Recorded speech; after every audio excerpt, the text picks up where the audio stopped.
Now we have a officially cinematic universe. তাণ্ডব সিনেমার মাধ্যমে রায়হান রাফির সিনেম্যাটিক ইউনিভার্সের সূচনা হলো, যে ইউনিভার্সের নাম আমি দেব RCU ইউনিভার্স।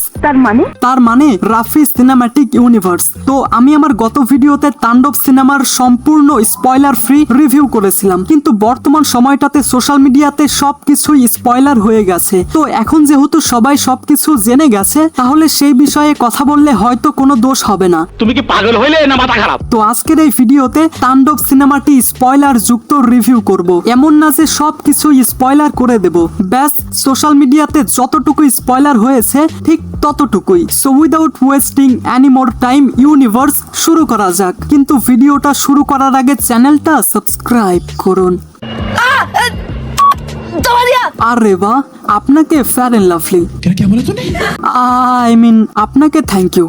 ওয়েল, যদি স্পয়লারের কথা বলি তাহলে এই সিনেমার সব থেকে বড় স্পয়লার হলো দুইটা ক্যামিও। যেমন ফার্স্ট সিয়াম আহমেদ এবং সেকেন্ড আফরান নিশো, যেখানে সিয়াম আহমেদের নাম বাঁধন আর আফরান নিশোর নাম মাসুদ। ইতিমধ্যে আপনারা সিয়াম আহমেদের ডেডলি লুক অলরেডি হয়তো দেখে ফেলেছেন। সত্যি বলতে সিনেমা হলে যখন আমি সিয়াম আহমেদের এই লুকটা দেখেছিলাম, আমার অক্ষয় কুমারের বচ্চন পান্ডে সিনেমার কথা মনে হয়েছিল। I see. তাণ্ডবে সিয়াম আহমেদ এন্ট্রি নেয় ইন্টারভেলের পর, আর আফরান নিশোর এন্ট্রি হয় পোস্ট ক্রেডিট সিনে। আর যদি সিনেমার স্টোরি প্লটের কথা বলি তাহলে এটা hijack plus robbery based cinema, যেটার স্টোরি প্লট খুবই ইউনিক, ইন্টারেস্টিং এবং আনপ্রেডিক্টেবল। আর সিনেমার পলকে পলকে যেই রকম টুইস্ট আপনার সামনে আসবে, লিটারালি আপনি শকড হয়ে যাবেন। যদিও সিনেমাটি অনেক বেশি ফাস্ট ফরওয়ার্ড, তবে সিনেমার ইন্টারভেল পর্যন্ত আপনার কাছে বোরিং লাগতে পারে এবং আপনার মনে হতে পারে যে পরবর্তীতে কি হবে সেটা আপনি জানেন, কিন্তু সাসা ইন্টারভেলের পর এমন একটা টুইস্ট আসবে যেটা আপনার মাথা ঘুরিয়ে দেবে। আর চমকের প্রথমেই আসে সিয়ামের ক্যামিও। বলা যায় সিয়ামের ক্যারেক্টারের ইম্প্যাক্টের কারণেই এই তাণ্ডব শুরু হয়। আর সিয়ামের ক্যারেক্টার যেভাবে ইন্ট্রোডিউস করানো হয় সেটা অনেক বেটার ছিল। আর সত্যি বলতে সিনেমায় শাকিব খানের যেই রকম অ্যাগ্রেশন ছিল সেটাকে টক্কর দেওয়ার মতো সাইকো এবং ব্রুটাল মেন্টালিটির ক্যারেক্টার হচ্ছে সিয়ামের। তাও সত্য।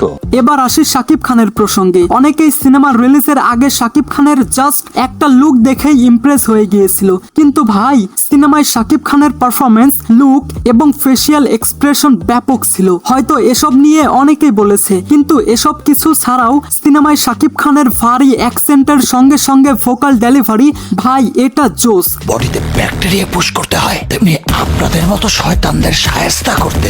আমি গ্যারান্টি দিয়ে বলতে পারি শাকিব খানের ক্যারিয়ারে কখনোই এরকম পারফরমেন্স তিনি করেননি। সঠিক বলেছেন।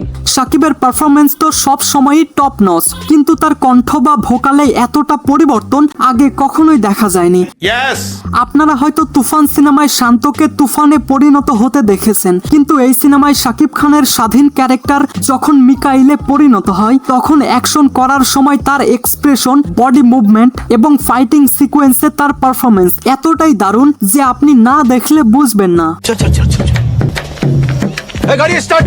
এবার আসি আফরান নিশোর প্রসঙ্গে।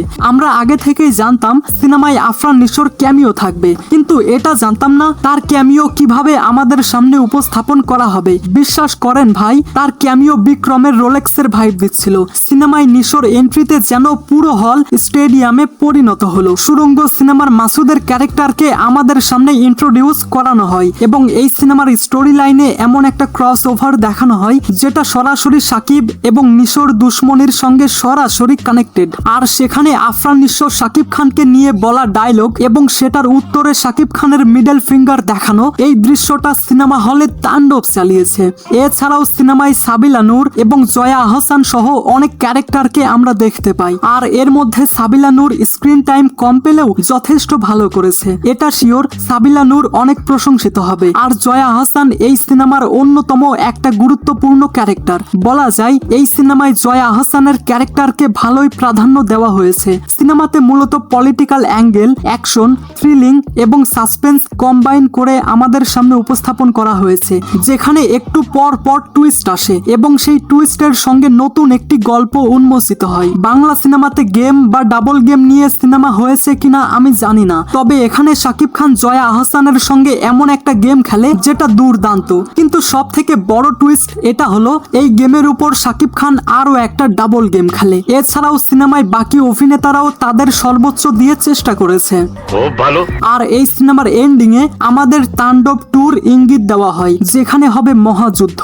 সিয়ামের ক্যারেক্টার ডেভিল, নিশোর ক্যারেক্টার দৈত্য এবং মেগা স্টার শাকিব খানের ক্যারেক্টার আস্ত একটা মনস্টার। যেই সিনেমাটি মোস্ট প্রবাবলি 2027 সালের ঈদে আসতে পারে। বাহ বাবা। তো গাইস, আপনি কি বাংলা সিনেমা ইতিহাসের প্রথম সিনেমাটিক ইউনিভার্সের প্রথম সিনেমাটি দেখেছেন? আপনার মতামত অবশ্যই কমেন্টে জানিয়ে যাবেন। ঠিক আছে ঠিক আছে। So I hope you like this video. If you like this video, then subscribe to my channel and press the bell icon. Thanks for watching, guys.